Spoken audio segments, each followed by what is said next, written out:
Hi, welcome back to Faith and Conviction, and I'm your host, Ray Harris. Want to welcome you to this week's Torah portion 35, 3-5. We're looking at the book of Numbers, chapter 4, verse 21 through chapter 7, verse 89.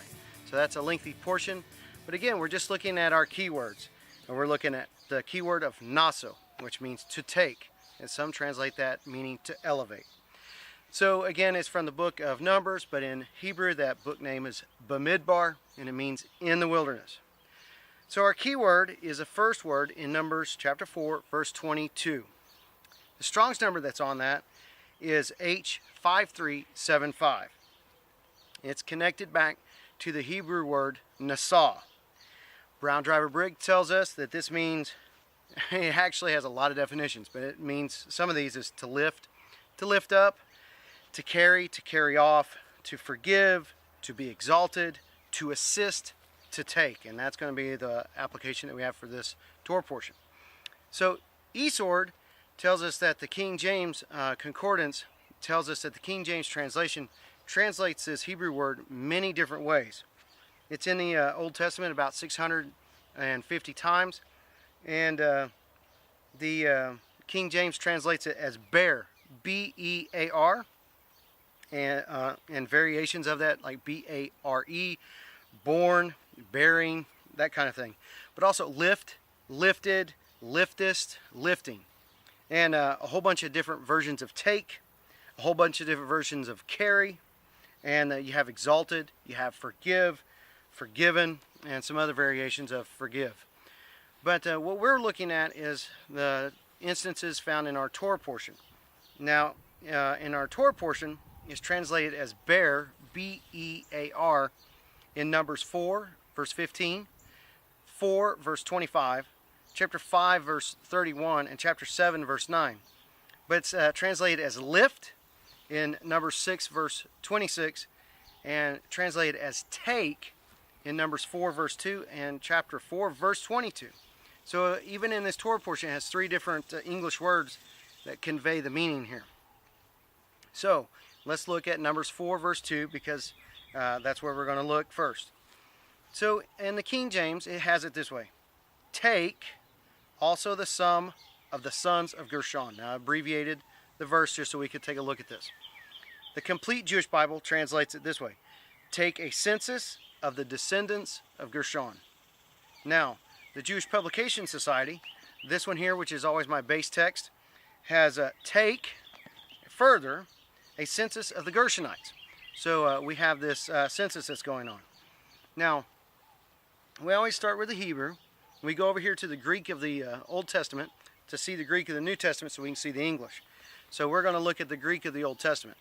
And it says labe, and that's going to be our Greek word that we look at, and that's G2983. So labe, tain, arcane, ton, huion, gerson. So that Strong's number, G2983, connects over to the word labano, and that's found over in the New Testament a bunch of different times. Thayer describes this and defines it meaning to take with your hand, to take in order to carry away, like you might pick something up and carry it away.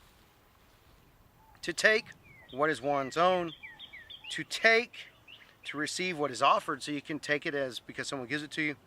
To take, meaning as in to choose, to select. And that's what happens over here in this part of Genesis. So Esword for the King James New Testament tells us that labano, G2983, is found in there about 260 times. So it's a frequent word, and it's translated several different ways. Receive, received, and variations of received there in the New Testament, in the King James. Took, take, and variations of that word. And then accept and variations of it, and then also the word forgotten. So it's very interesting the way this thing works out from the Hebrew over to the Greek and then down into the Greek of the New Testament. There's lots of applications and lots of variations. So, I really want to find a text that matches what we saw in chapter 4, verse 2 of Exodus. And it seemed like we find one when we look at John chapter 19, verse 27. Here's what it says in the King James. Then saith he being Jesus, to the disciple, and that disciple is traditionally understood as John the Apostle. So he to the disciple, "Behold, your mother." And from that hour the disciple took, that's at G2983, her unto his own home.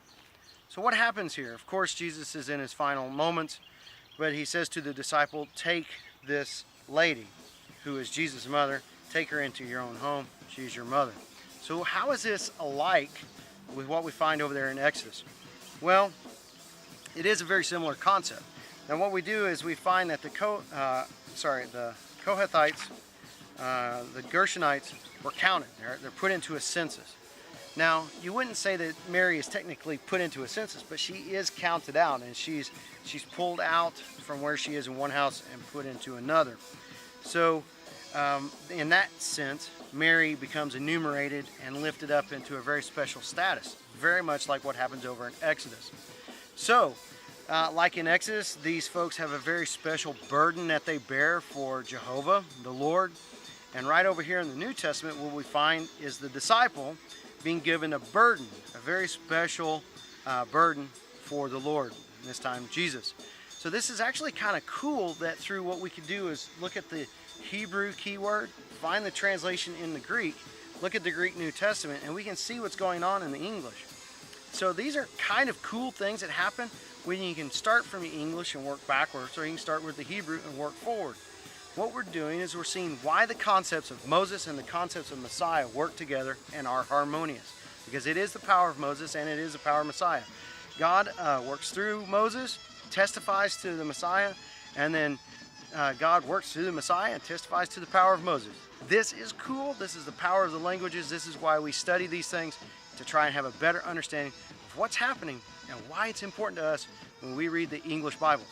I hope it's been a blessing to you this week. Until next time, continue to seek God, know Messiah, find hope.